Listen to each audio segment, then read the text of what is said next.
নমস্কাৰ ৰাইজসকল আৰু এটা নতুন মিনি ব্লগলৈ আপোনালোক সকলোকে স্বাগতম জনাইছোঁ। যিহেতু আজিকালি আকৌ জিম যোৱা ষ্টাৰ্ট কৰিছোঁ, মই ৰাতিপুৱা উঠি চাহ নাখাওঁ। মই কল, গাখীৰ, অ'টছ আৰু পিনাট বাটাৰ দি কেনে এটা শ্বেক বনাই খাওঁ। তাৰপিছত মই গা পা ধুলোঁ, ফ্ৰেছ হ'লোঁ। এতিয়া মোৰ আজি যাবলগীয়া আছিলে মোৰ অফিচৰ কলিগ একচুৱেলি ৰিংকা। তাই ডুবাইৰ পৰা আহিছিলে, তাইক লগ কৰিব যাবলগীয়া আছিলে আৰু তাৰে পিছত মোৰ আৰু কেইটামান কাম আছিলে।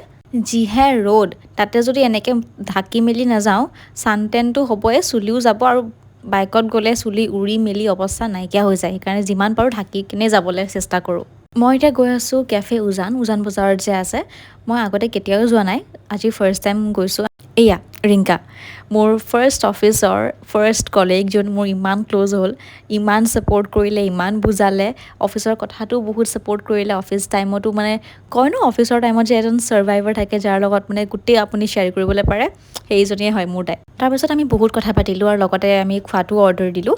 বিৰিয়ানী আৰু ড্ৰামছ অফ হেভেন অৰ্ডাৰ কৰিলোঁ, যিহেতু আমি লাঞ্চৰ কাৰণে গৈছিলোঁ।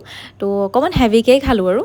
তাই ডুবাইৰ কেনেকুৱা চলিছে, কি চলিছে, মোৰ লাইফত কি চলিছে, আমি কণ্টেক্টত থাকোঁ প্ৰায়, কিন্তু ইমানো নাথাকে কাৰণ তাইও বিজি থাকে, ময়ো বিজি থাকোঁ।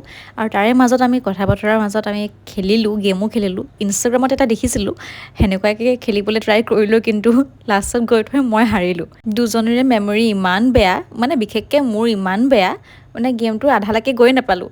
তাৰপিছত আমি ঠিকছে উধাই মুধাই এফালৰ পৰা ফটোজ উঠিছোঁ, ভিডিঅ'জ উঠিছোঁ। এখন আইনাও আছিলে ধুনীয়া, তাতে ফটোজ আৰু অভিয়াছলি মিৰৰ যদি থাকে, মিৰৰ চেল্ফি নোলোৱাকৈনো কেনেকৈ থাকে। আৰু তাই মোৰ কাৰণে চকলেটো আনিলে ডুবাইৰ পৰা, আৰু আজি খালোঁ। ইভেন মই এই ভিডিঅ'টো এডিট কৰাৰ অকণমান টাইম আগতে খাই উঠিলোঁ। তাৰপিছত আমি অকণমান খোজকাঢ়িলোঁ, ওচৰতে পাৰ্ক এখন আছিলে, পাৰ্কখনত যাম বুলিও ভাবিলোঁ, কিন্তু কথাটো হ'ল এণ্ট্ৰিত আমাক যাবলৈ নিদিলে। বেগত বোলে খোৱা বস্তু ৰাখিবলৈ নোৱাৰি, নিবলৈ নোৱাৰি। মই ৰিকুৱেষ্ট কৰিলোঁ যে লৈ যাওঁ, বাট নাই, মানা কৰিলে। যিহেতু তাই দিয়া চকলেটটোৱে আছিলে, বেগত বেলেগ একো বস্তু নাছিলে। তাৰপিছত মই গ'লোঁ হেয়াৰ ৱাছ কৰাবলৈ, আৰু তাৰে পিছত মই গ'লোঁ জিমলৈ। জিমতো মোৰ লাষ্ট 2 দিনমান গৈ কিনে ইমান বিষাই আছে, মানে মোৰ বহিব উঠিব পৰা নাই। বাট যি নহওক মিছ নকৰোঁ, মই কণ্টিনিউৱাছ কৰিম বুলি ভাবিছোঁ, যিহেতু কৰি আছোঁ। জিম কৰি কেনে এয়া মই ওলালোঁ ঘৰলৈ বুলি, আৰু ৰাস্তাতে দেখিলোঁ যে আজি জুবিন দাৰ গান বজাই ধুনীয়াকৈ কিবা মানে ফাংচন চলি আছিলে, কি গম নাপাওঁ। তো আজিৰ ব্লগটো ইয়াতে শেষ কৰিছোঁ, আকৌ লগ পাম নেক্সট মিনি ব্লগত। তেতিয়ালৈ বাই বাই।